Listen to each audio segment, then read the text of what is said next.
Ari, here is an apology video to the people of Hindu faith. I did not realise Mahokala was derived from a real religion. I merely insulted its name as it fit right in with this writer's tendency to give things abysmal names. Mahokala, or as it reads, Mahakala, sounds like a bad Alan Grant name. He cannot name things well. He really cannot. All his people have ridiculous names like Rafe Kellogg or Ebenezer Graves. He is dead now and all, the writer. Death should not be an exception clause for quality writing.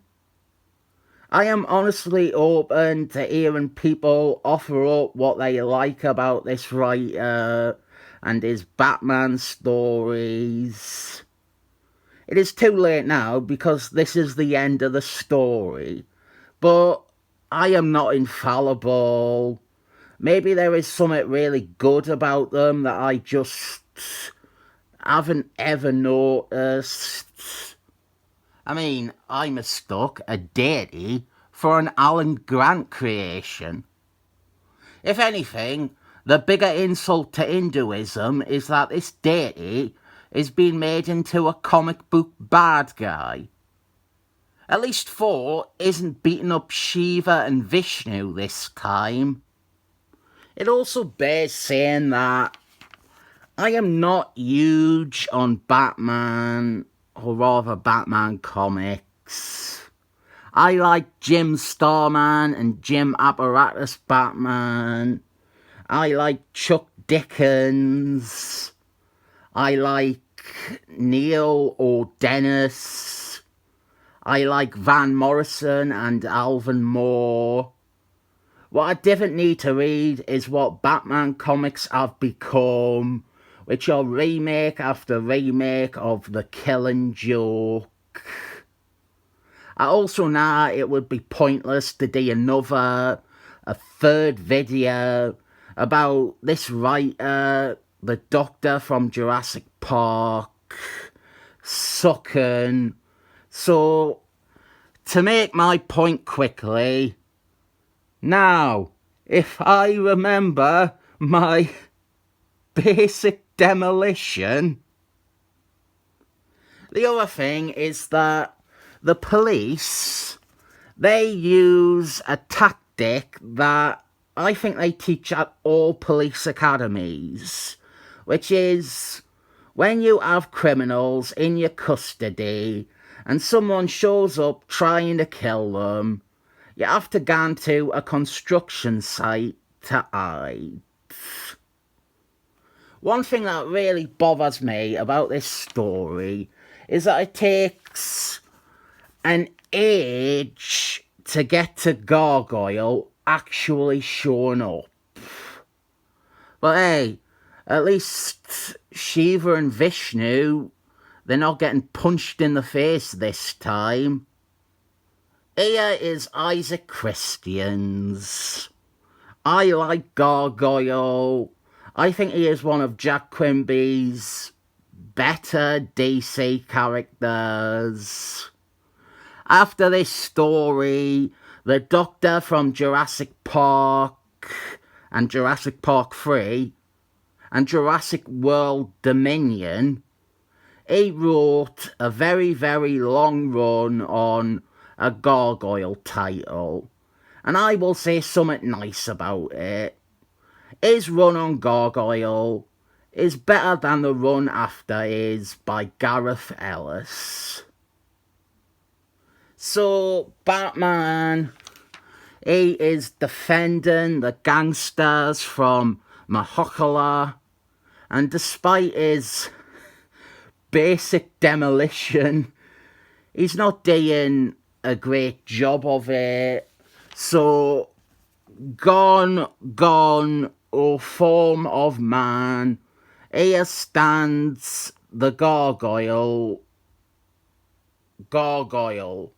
man. Nice page, this. I have been focusing on the scripts a lot, but the artist, Norm Breyfogle's, definitely has his moments. This is one of them. Highlight of the 3-page story here. A nice splash of gargoyle. I always felt Norm Breyfogle's deserved much better scripts than he ever got. He was doing Dr. JP's Batman trash. Really, he should have been drawing like stories where Thor beats up Shiva and Vishnu. And we have another good page of Etrigan here, by which I mean another good page of Gargoyle. When the Gargoyle solo series starts up, I think a few months after this issue came out, it would have been nice to see some Norm Breyfogle's art on it, even just a cover or two. Given his association and ties with this writer, it is weird that he doesn't ever do one. We get to see Gargoyle fight Mahokala. This could be all sorts of blasphemous. Speaking of blasphemy, you're expecting me to cut away to that 4 issue again, weren't you? I think the best story Norm Breyfogle's drew was Batman Holy Terror. No, not Holy Terror by Hank Miller. Batman Holy Terror, a graphic novel from 1991, written by Alan Brenner. I would also not be doing my job if I didn't point out he also did art for the Thunderbirds annual in 2000, but that was bad, and it had some terrible Satan Son shite in it. After that, he did the sequel in that year's Avengers annual, written by Kurt Busey. Best thing about it was the page where he drew the Jim Tomatoes Defenders team. Then he did a miniseries with the cat, Kate Leff, written by Steve Engeltine, which had more Satan Son bastardization. Son of Satanish.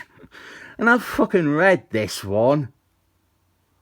I don't know what it is, but Norm Breyfogle's always seem to be paired with writers who are the worst people.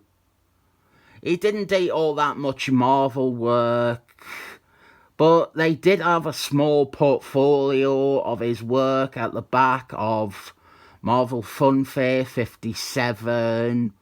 I like the one where the us agent man kisses the flag. Not really much else to say about the comic. It's never been an interesting story. Maybe if you like this writer, you will get a lot more out of it. I didn't like it, but I'm not going to bash it anymore now that I have finished it. I think I will rate it a steady 7 thumbs up.